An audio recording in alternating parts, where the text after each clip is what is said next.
Welcome to Ask the Expert on Contingent Workforce Strategies LinkedIn group, the number one community on LinkedIn for everything contingent, talent, gig economy, and compliance and the future of work. And I am a very lucky person to have our guest on the show today. I've known our guest for many, many years now, and in different capacities, was a competitor, a partner, a competitor, and then you know, ran one of the largest contingent workforce programs in the industry. So I wanted, and we've got a very special topic that she has an immense depth of expertise in. And so I want to introduce Amy Geiger to the podcast here and wanted to talk about direct sourcing in a downturn, all things compliant, and some strategic initiatives like hire, train, deploy, and probably a bunch of other cool things. Because I've always found when I have a conversation with Amy, it's very stimulating and always interesting and intriguing and takes me down different paths. So, Amy, so good to have you on the podcast, and I'm so thankful for you to take time out of your busy day and come and chat with me. I'm glad we're finally doing this. I think we'd both agree that many of our conversations at this point should have been broadcasted. They were deep and windy, like you said. This is going to be fun. Awesome. Well, the whole situation we find ourselves in with a little bit of a economic downturn or a cycle that we're in, where people are really shifting priorities and thinking about cost, risk, and just survival, right? In the economic downturn. We've seen, successive years of a little bit of downturn now. And the topic of direct sourcing that was like on the tip of everybody's tongue, let's say, 2021, 22, and then, the last successive years. In the last year or two, it's actually not as popular on the conference circuit when you see all the agendas, etc. But really wanted to talk about it because it's a scenario where, you know, I think it's really important to think about direct sourcing during the downturn, talk about compliance and other strategic initiatives because cycles come and go. And with that, your talent strategies need to change with it. And in some cases, just like the stock market, it's better to have a little bit of a contrarian view and do things that not everybody else is doing in downturns or upturns and be more strategic. So let's start right into this idea of direct sourcing in a downturn. Why is it an important topic to start thinking about now as we're, I don't even want to say entering a downturn, we're in it. Yeah. And it's hard to know, right? Because in some indicators, it looks very much like a downturn. It looks like layoffs. It looks like inflation and many, many things are going the wrong way in the economy. And then in other cases, some stock prices have never been higher. And it feels like uh, there's many, many ways to be quite successful in many different avenues of business. And so it's a very confusing time. And so in some ways it's a downturn, in others it's not. What I think that creates is this prepare for all scenarios situation. We could be on the cusp of a boom or we could be on the cusp of something, really recessionary. And so for me, having come up through those years, those are probably like my peak industry years, which would be 2021, a huge, huge depression, right? Coming out of COVID. Some industries really took a hit, others thrived. Thinking of working on healthcare customers and how we had to put all hands on deck to support their increased needs, while others like retail or consumer goods were really struggling. then being over a program that was impacted with talent shortages in 2021 and 22, where the idea of needing to take control of our own brand and find a way to attract talent in every capacity was going to be absolutely critical, especially when it came along with the fact that we were recovering from an economic downturn and funding may be one of the tougher things to come by for the people that needed the talent the most. So the strategy around building direct sourcing during times of uncertainty or even downturns for me means that you are partnering, one of your favorite words, partnering, collaborating with industry experts who are doing the work of talent pooling. I'm a big believer in outsourcing your direct sourcing versus managing internally. Keeping your own roster of recruiters through good times and bad can be really challenging. And so leveraging a company that is able to shift resources around and redeploy, having them working on building your talent pools, doing the recruitment marketing, curating and tagging and saying, keeping them warm and interested for the next time the next big hiring push comes around. That's really valuable. And it's good to do that and start thinking ahead for when the tides turn, in my opinion, because then when that talent push comes, when those managers get their fresh budgets, when some new product is being launched or technology is being delivered, you're ready and you look like a rock star internally because you've been planning all along. But the cost of curation and getting those people through typically doesn't come until those workers are actually deployed. So you can do a lot of legwork up front without having to make a significant financial investment. And I think that's one of the things that like really resonates for me in direct sourcing strategy all the time. Yeah, and it's an interesting time because more people are looking often in Hmm. these situations of economic cycles where, or, of change and uncertainty for backup plans, or, they've been laid off, got caught up in these situations. And so talent that you probably wouldn't have had access to in the past when times are hot are either available, or they're starting to look and have a plan B if something happens in their situation that has caused the uncertainty, Yeah. so that they'll actually come and engage with you, where in a hot market, high-end talent that you talked about the shortages in some where areas where it's just the type of talent is hard to find, Yeah. that those folks may actually be open to engaging, whereas in the past they'd be like, I'm too busy, I'm not interested, I'm not looking right now, and you And wouldn't be able to have access to them.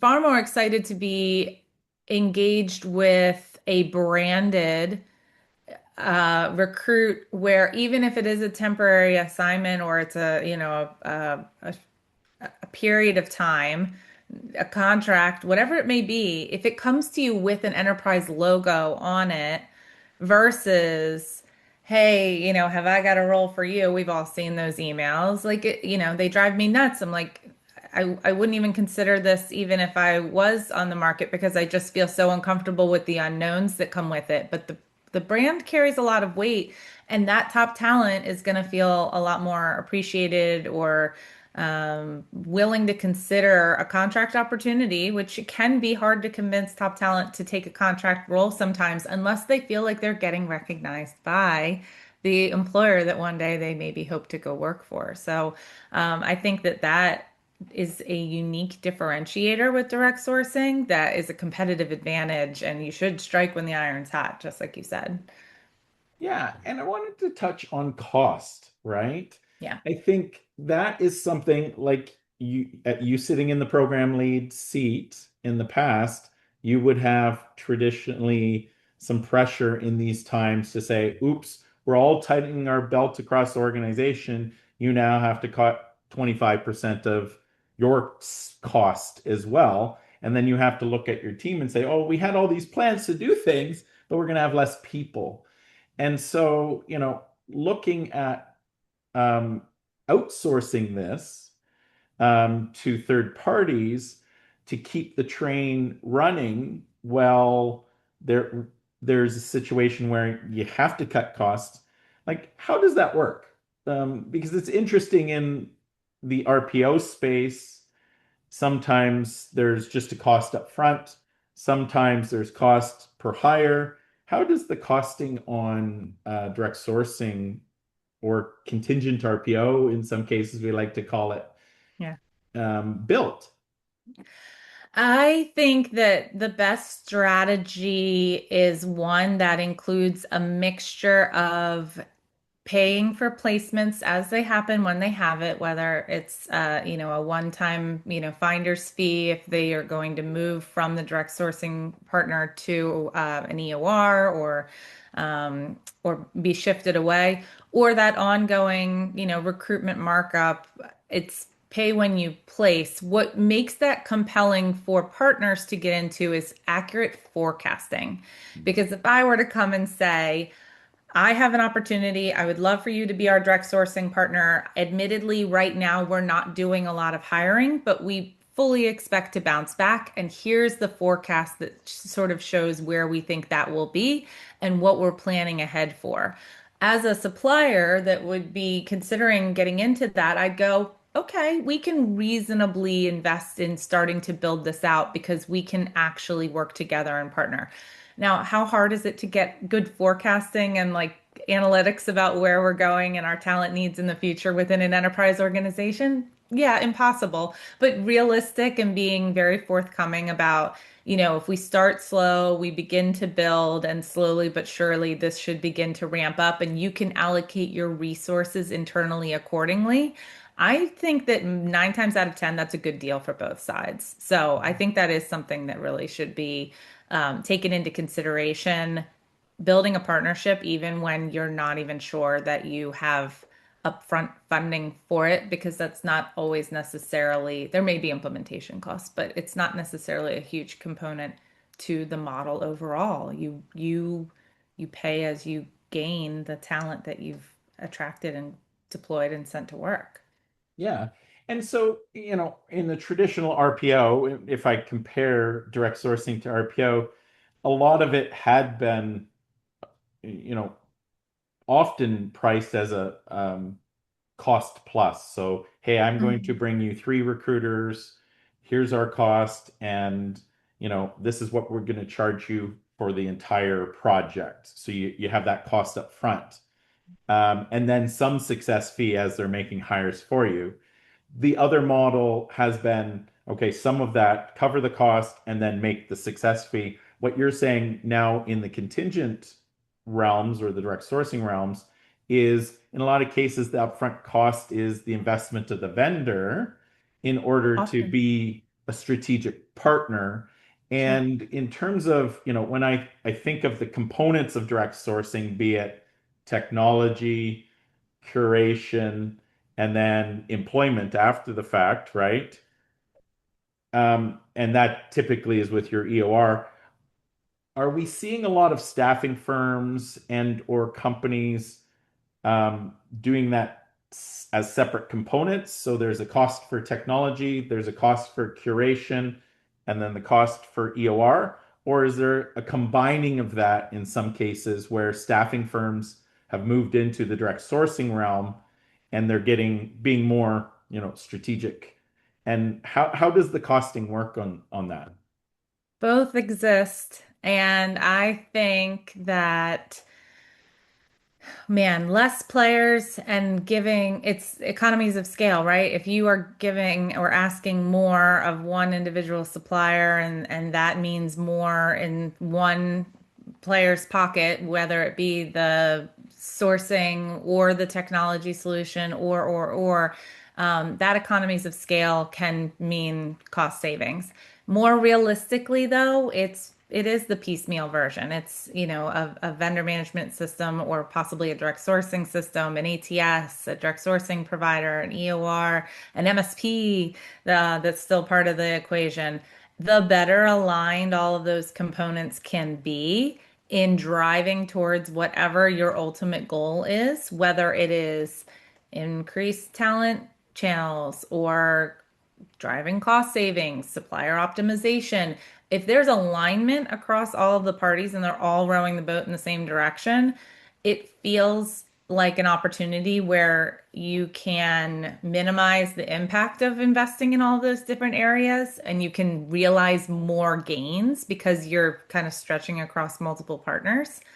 But that is a harder strategy. That is a strategy that takes navigating a lot of different organizations and personalities. And so I do think that some combination in between one putting all of your eggs in a single basket and over counting on a single supplier or partner to work with versus five, somewhere in the middle is probably that right mix. But I think there is a there are some layers to that, and you want to make sure that when you do go into this, that you're prepared to cover all of those channels. Yeah. Well, and Yeah. and you're right, right? When it's piecemeal, everybody's got to make a sustainable profit margin, etc. Whereas when you look at this process, a lot of it is funnels to an EOR. Mhm. And I think a lot has been made of it, although there's a lot of direct sourcing up front, that is the sale, a big part of the revenue is driven to the EOR side of things often, which, Yeah. that includes not only the ones that they're sourcing and finding for you, but also the ones that the organization has found themselves. They typically would go to an EOR, right? Through a referral Right. program, etc. Working with talent acquisition around silver medalists and people that would take a contract that were in the full-time side of things. Are you seeing things like that help Of and course. more organizations talking to their, EOR to around direct sourcing? And is Yeah. it the EORs that are bringing in the direct sourcing or doing the direct sourcing now, or is Yes. staffing converting? Like, what are we seeing in the market?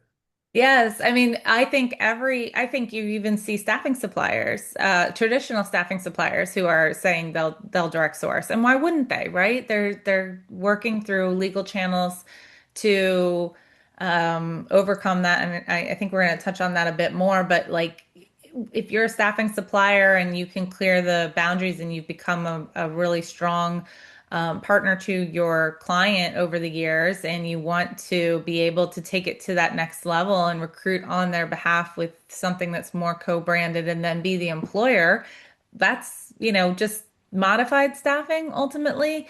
It's direct staffing or, it's not that It's more contingent RPO strategic that and we talked about. programmatic than give me a rec and fill it. That's It's right. working with a Yeah. partner It's and building, but it only works, I think, in situations where that trust and that relationship has already been built. I think that where direct sourcing companies that come in with an EOR channel, and they are starting fresh and they are selling a solution, that's where you may be in the position as a buyer to look around and go, I'm not getting what I need out of my existing supplier channels or out of my partners, and I'm looking for one who is going to build something strategically with me and also give me the economic scale that I need when it comes to being the EOR, getting those pre-identified. And then on top of that, the most strategic piece of all of this doesn't happen when you start direct sourcing. It happens when you're redeploying the talent. That redeployment strategy and get moving an existing contractor from one assignment to the next, understanding the talent, having the relationship from both the recruiting and the employment side. If you're, a good employer of record that's worth your salt, that really actually knows the talent. How are you doing? How's the assignment going? What are you looking to do next? How can I help you? That redeployment is, and that time to fill when you can take someone who's already working and get them lined up for the next, everybody from top to bottom wins in that yeah, it's scenario. time to fill, it's That, time to productivity. If you know the oh, systems, you're already no provisioned. more onboarding. Yeah. There's none of those. You may not even need to post anything. You may not need to consider other sources. It's here's a tried and true. Do you want to go talk to the manager that just worked with them? And off they go. I mean, the way that that cuts around so much red tape that typically comes with any, new hire in any capacity. Redeployments are probably like the number one strategy that you benefit from having an EOR and direct sourcing in the same place because the recruiters are the ones that are ultimately employing them and getting them lined up for their next role. Everyone's working together. Yeah. Yeah.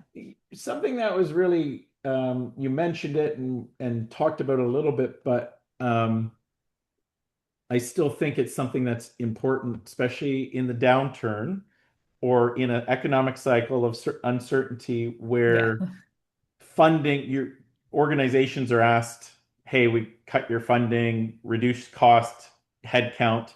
And like in the past, you were part of a talent acquisition team doing direct sourcing. And if you're looking at a situation where you can't have that team and you're looking to outsource this, um, but you're using your employment brand.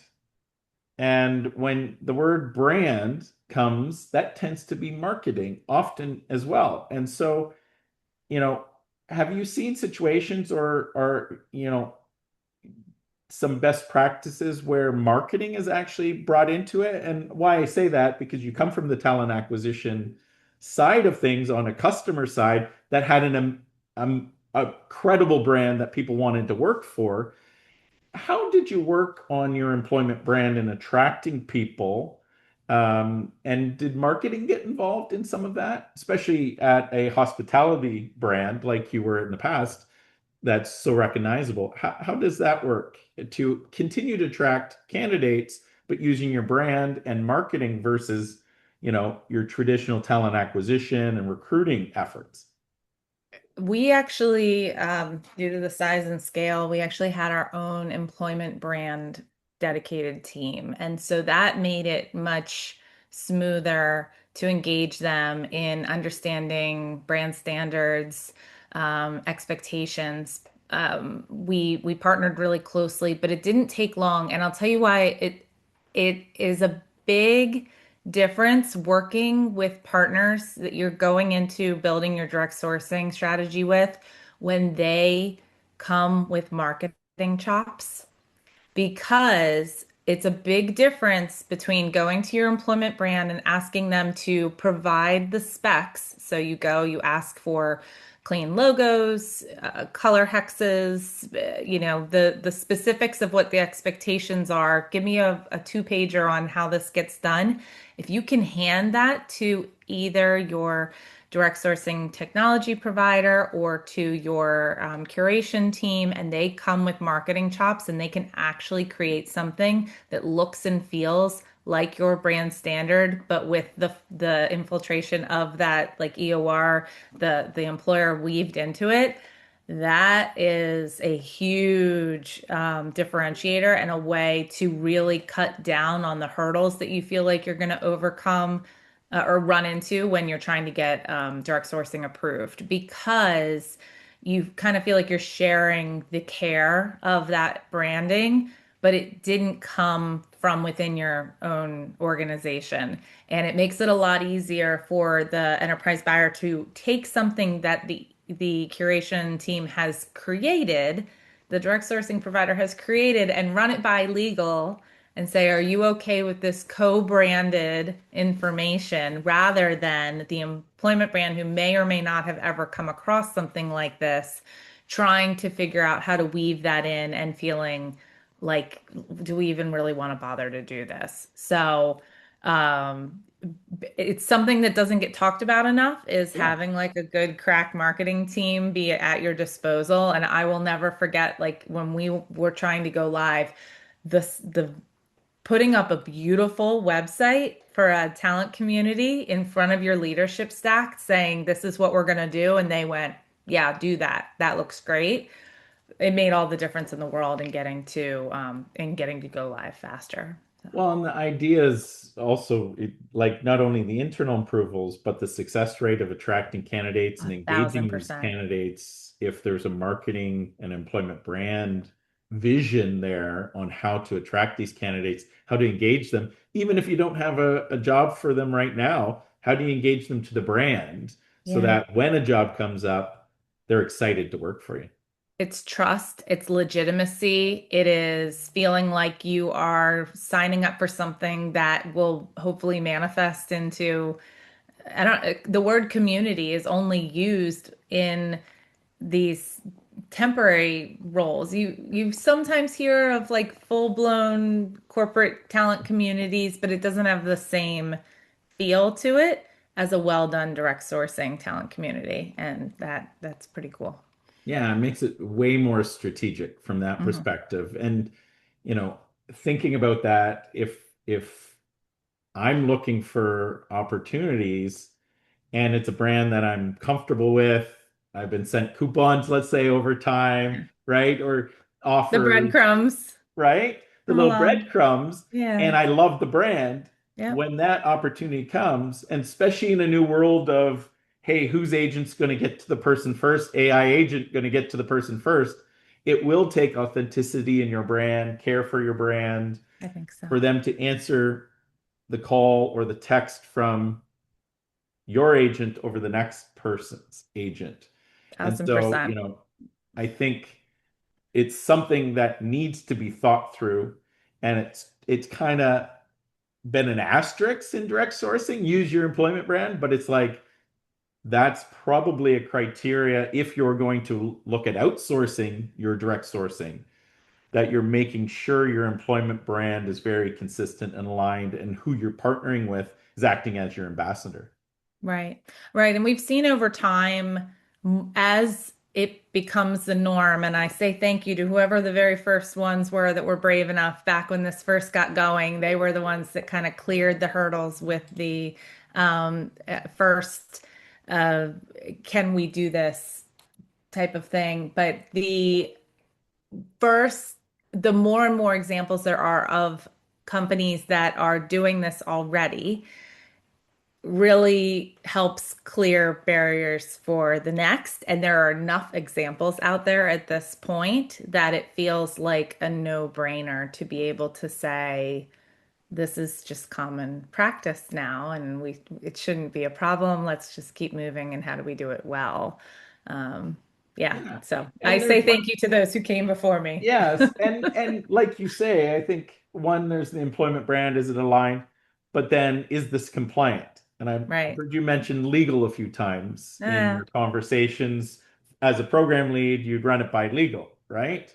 yeah, And absolutely. so talking about the compliance and direct sourcing is something. Yes, there's ones that, and there's examples that are moving this more direct sourcing into standard practice from a compliance perspective.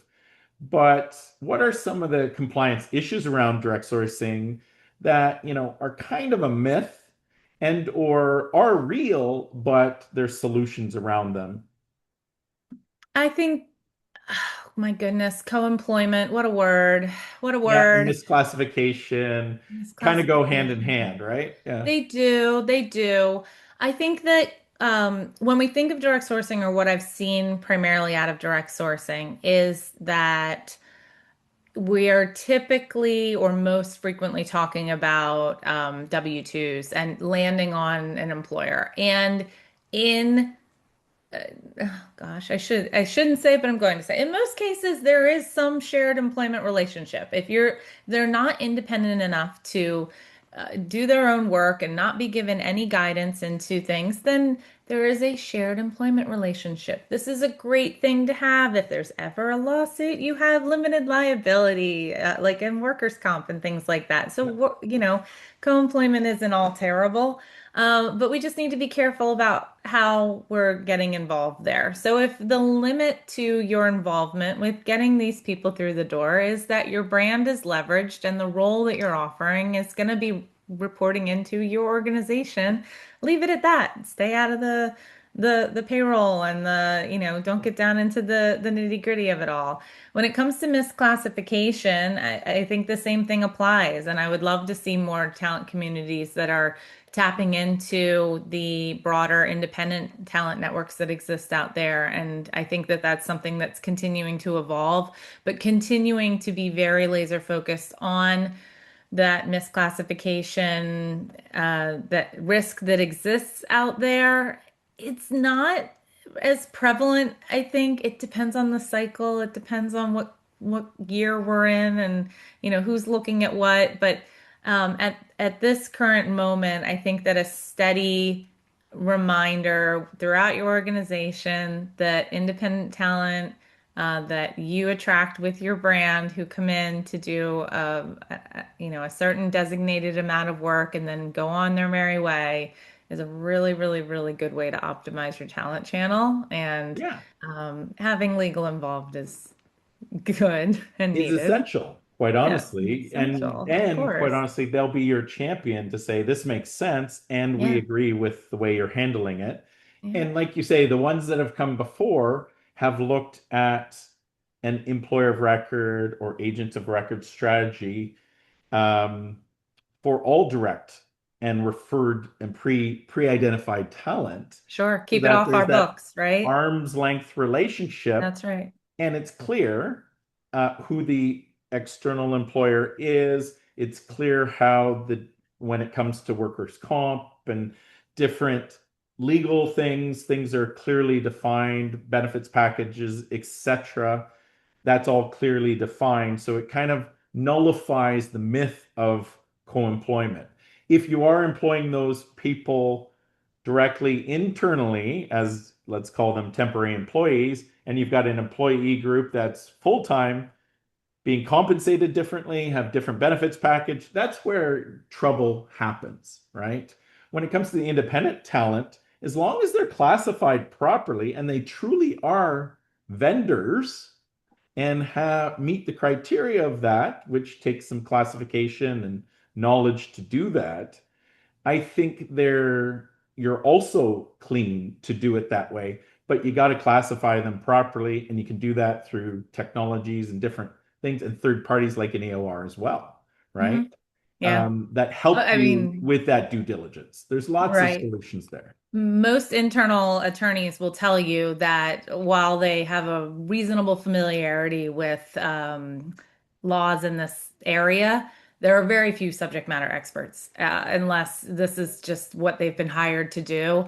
And so, trusting third parties who this is all they do, and there is an attorney where this is all they look at, and they keep you up to date on changing legislations and requirements and how it all shifts around. I think that in and of itself, it pays for itself very quickly because there just aren't that many subject matter experts within any enterprise organization. They're focused more, if they do employment legal, it's for full-time employees, 99 times out of 100. 100%. Yeah. So, you know, unfortunately, we're getting very close in time, and we've, you know, have to shut it down.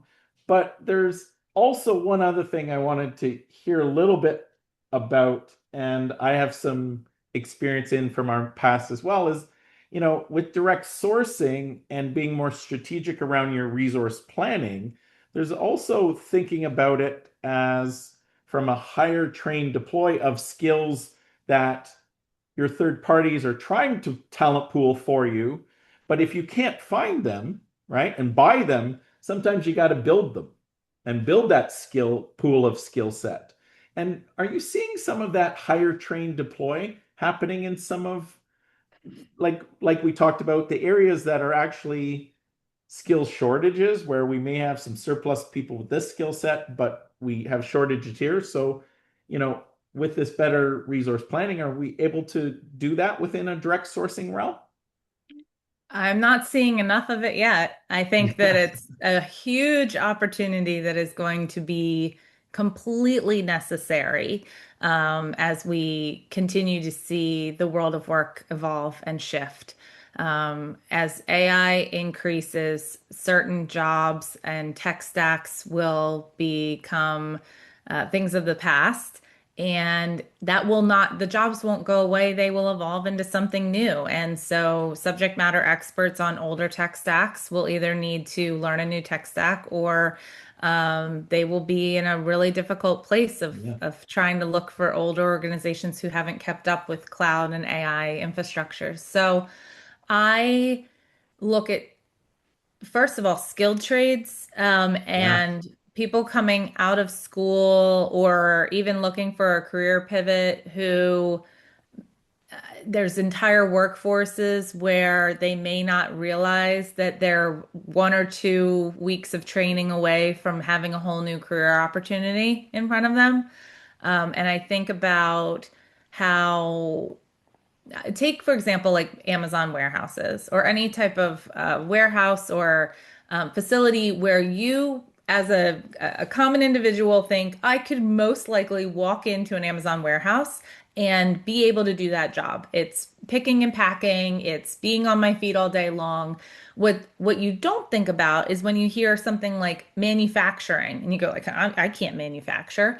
But reasonably, within a certain period of time, with a certain level of training, you could Yeah. actually get from I can do warehouse job to I can do a manufacturing job. And so to start to build the world of people, it's I think it's going to take either enterprise organizations that are building up their own ecosystem, and who better to do that with than your preferred talent providers and your Yeah. direct sourcing suppliers who can you can work on how do we invest in the future? How do we try before we buy? How do we do that actual hire, train, deploy infrastructure where it works for all parties and it ensures that our industry, which requires this type of skilled labor, isn't going to fall on its face when we can't find people in the future. So, and this extends. One of my conversations I was having was around spa attendants. Yeah.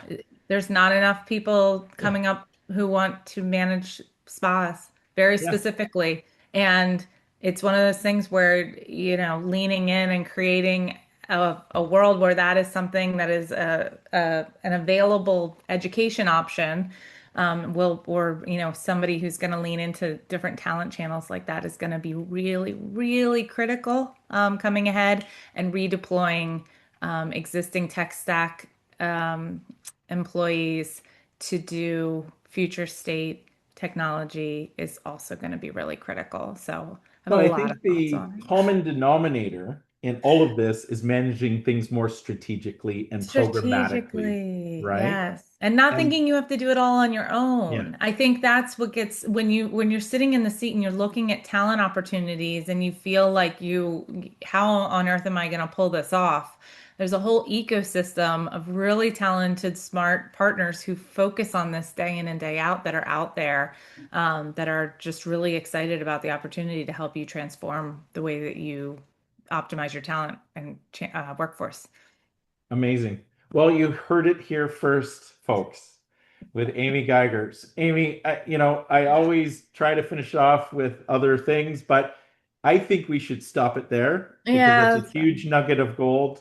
And I think it's a huge opportunity for the market on both sides, for organizations to think more strategically and for vendors to get off the hamster wheel of just, hey, I'll get a rec and fill it, and think more strategically in the products and services that they offer to clients. So thank you so much for your time. Thank you It's for having me. amazing Always a conversation. pleasure.